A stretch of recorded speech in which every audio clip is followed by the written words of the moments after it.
बहुत समय पहले एक घना और डरावना जंगल था। उस जंगल के बिल्कुल बीचों बीच एक सुंदर सा गांव बसा था। गांव में दो युवा रहते थे, 25 साल का आरव और 25 साल की प्रीति। दोनों एक दूसरे को दिल से चाहते थे, लेकिन गांव वाले इस रिश्ते के खिलाफ थे। एक रात दोनों चुपके से जंगल में मिलने गए। चांद बादलों में छिपा था। पेड़ों के बीच हल्की हल्की हवा बह रही थी। प्रीति धीरे से बोली, मैं तुम्हारे बिना नहीं रह सकती। मैं भी तुम्हें कभी छोड़कर नहीं जाऊंगा, चाहे कुछ चुनने भी हो जाए। लेकिन तभी झाड़ियों में से सनसराहट हुई। कुछ गांव वालों ने दोनों को घेर लिया। तुम दोनों को कितनी बार समझाया है, हमारे रूल्स का मजाक उड़ाते हो। कृपया हमें छूट दो, हम किसी को नुकसान नहीं पहुंचाना चाहते। लेकिन गांव वालों ने प्रीति को पकड़ लिया। आरव जबरदस्ती छुड़ाकर किसी तरह जंगल की तरफ भाग गया। प्रीति चिल्लाती रह गई, आरव, मुझे मत छोड़ो। गांव वाले प्रीति को घसीटते हुए जंगल के एक पुराने जर्जर कुएं तक ले गए। कृपया मुझे मत डालो।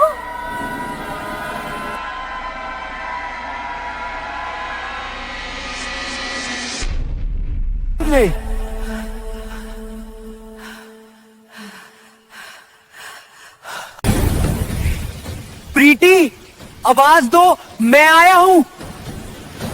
नीचे अंधेरा था, लेकिन अचानक उसे टूटी हुई धीमी आवाज सुनाई दी। रुको प्रीति, मैं रस्सी लाता हूँ, वापस रुको। लेकिन तभी कुएं के अंदर से दो लाल चमकती आंखें दिखीं। वो आवाज लड़की जैसी नहीं थी, वो कुछ और थी।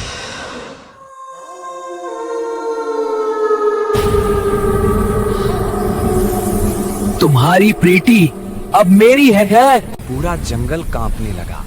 पेड़ अपने आप हिल रहे थे। कुएं की मिट्टी फटने लगी। कुएं की दीवारों पर खून की धार बहने लगी। खून की बीच से प्रीति का चेहरा उभरा। आंखें सफेद, चेहरा सूजा हुआ, बाल बिखरे। वो रोते हुए बोली, आरव, मैं वापस नहीं आ सकती। नहीं, तुम झूठ बोल रही हो, मैं तुम्हें बचाऊंगा।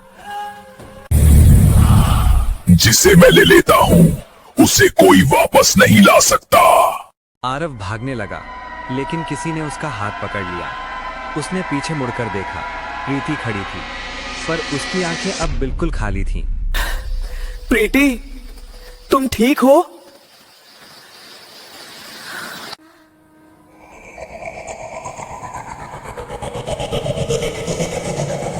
अब मैं ठीक हूँ, क्योंकि अब मैं अकेली नहीं हूँ। क्या मतलब? अब तुम्हारी बारी है मेरे पास आने की।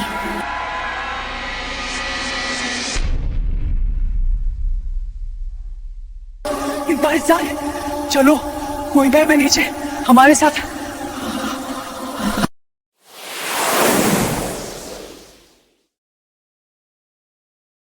अगले सुबह गांव वालों को कुएं के पास आरव की चप्पल मिली, लेकिन आरव कभी नहीं मिला। और आज भी रात में उस कुएं से किसी लड़के की चीख सुनाई देती है।